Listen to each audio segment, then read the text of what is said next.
Hi friends, welcome to my YouTube channel. So we have already completed the section transmission modes, and the next section is switching. Types of switchings are circuit switching and packet switching.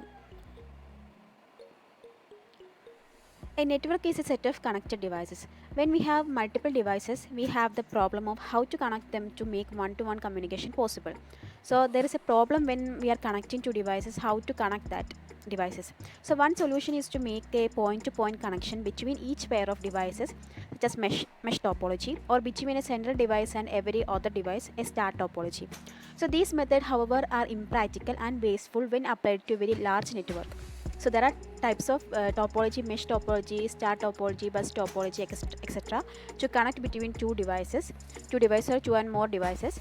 So these methods are impractical and wasteful when we are considering a large networks. So the number and length of the link require too much infrastructure to be cost efficient, and majority of those links would be ideal most of the time. So there are when considering the large network, the so many links and wires are ideal. Because of that, the cost must be very high, and also it's a wasteful management. So we need a proper connection method. That's why, so other topologies employing multi-point connections such as bus are ruled out because the distance between devices and the total number of devices increase beyond the capacity of the media and equipment. So we can use the bus topology, but there is a problem, that's the number of devices increase beyond the capacity of the media and the equipment. So that it's not useful in considering a big structure, so big infrastructure. So the better solution is switching. A switched network consists of a series of interlinked nodes called switches. So there is an series of interlinked nodes called switches. These switches are devices capable of gauging temporary connections between two or more devices linked to the switch. So the switches can create a temporary connection between two or more devices linked to the switch. In a switched network, some of these nodes are connected to the end system. So the end system means the computer, microphone, telephones, etc. So in a switched network, some of these nodes are connected to the end systems.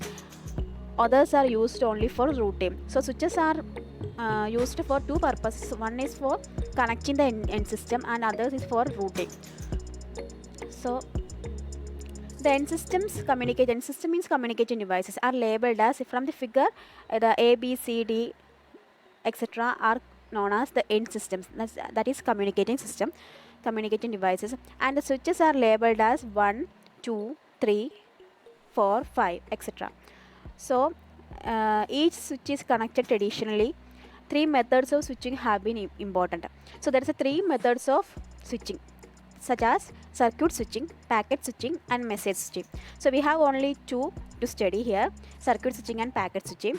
Also, the packet switching is divided into two types, that is datagram switching and virtual circuit network. So the first two are commonly used today. The circuit switching and packet switching are mainly used.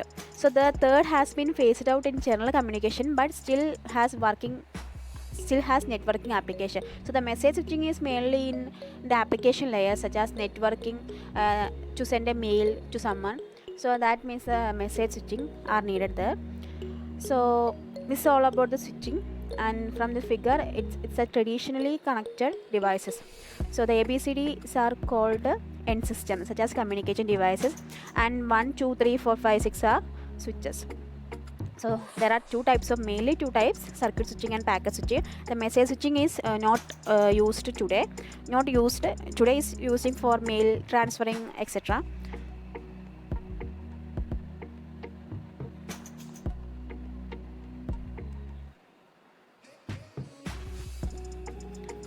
So the next slide. So this is the figure shows the classification of switching network. So switched networks are divided into three types: circuit switched network, packet switched networks, message switched networks. And the packet switched networks are divided into two: datagram networks and virtual circuit networks. So the first one is circuit switching. A circuit switched network consists of a set of switches connected by physical links. The connection between two stations is a dedicated path made of one or more links. The connection between two station means the end systems, a computer, etc. Two station is a dedicated path made for one or more links. However, each connection uses only one dedicated channel on each link. So there is only one dedicated channel on each link.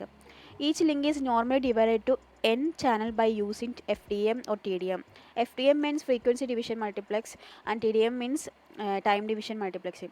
So figure shows a trivial circuit switched network with the 4 switches and 4 links. So the figure shows trivial circuit switched networks of 4 switches and 4 links. Each link is divided into n, that is 3 in this figure, channels by using FDM or TDM. So there are three links are there for each links. So there is a M devices are there. There are three links for each one. So the end systems such as computers or telephones are directly connected to the switch. The switch is connected to from the figure the switch is there. The end systems are directly connected with the switch. And we have only shown the two end systems for simplicity. So there are only two end systems that are such as A and M. A and M are the two end systems. And when end system A needs to communicate with the end system M, system A needs to request a connection to M that must be accepted by all the switches as well as M itself. This is called the setup phase. So the first thing is the setup phase. So to need a connection to communicate within the two systems, the system A needs to communicate with the system M. The system A needs to request a connection to M. So A needs to request a connection to M, and that must be accepted by all switches as well as M itself. So the switches must accept that connection and also the M itself. So this is called a setup phase. The next one is a circuit or a channel is reversed on each link. A circuit or channel is reversed on each link, and the combination of circuits or channel defines the dedicated path. These combinations defines the dedicated path. So in each circuit the reversed on each link. So this combination of circuits or channels defines a dedicated path. After the dedicated path made of connected circuits channels is established. When this dedicated path is established, data transfer can take place. So data transfer only take place when these dedicated paths are established. So after all the data have been transferred, the circuits will tear down. So the first part is the setup phase. Then system A needs to send a request to M, and these should be accepted by all the switches and M itself. The second one is the data transfer phase. That means a dedicated path must be established, and after that the data transfer can take place. And after this there is a tear down part.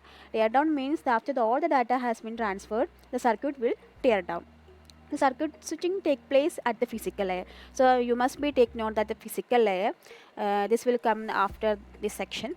So before starting a communication, the station must make a reservation for the resources to be used during the communication, and also make sure that before starting communication, that means the M needs to communicate, the system A needs to communicate with M.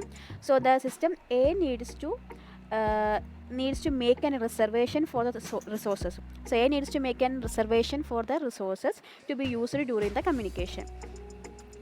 So these resources such as channel bandwidth in FDM and time slots in TDM. So bandwidth or time slots, it depends on the types of multiplexing used there. So FDM, if we are using FDM, that means the bandwidth must be used, and if we are using TDM, the time slots are important. And also switch buffers, switching processing time, and switching input or output ports must remain dedicated during the entire duration of data transfer until the tear down phase. So all these resources must be accepted, or resources should be accepted by the system A. So they must dedicated during the entire duration of data transfer until the teardown phase. So data transferred between the two stations are not packetized. That means physical layer transfer of the signal. So here the physical layer is only used. Physical layer is the main part that circuit switching is take place, and the data are a continuous flow sent by the source station and received by the destination station, although there are periods of silence. So data transfer is a continuous flow of flows sent by the source and they received by the destination. So there is no addressing involved in the data transfer. The switches route the data based on their occupied band, FDM or time slots. So this only based on the FDM or TDM. So there is end-to-end addressing used during the setup phase. There is no addressing in the data transfer, but there is end-to-end addressing used during the setup phase. So that's all about today's lesson. Please subscribe my channel if you like this video.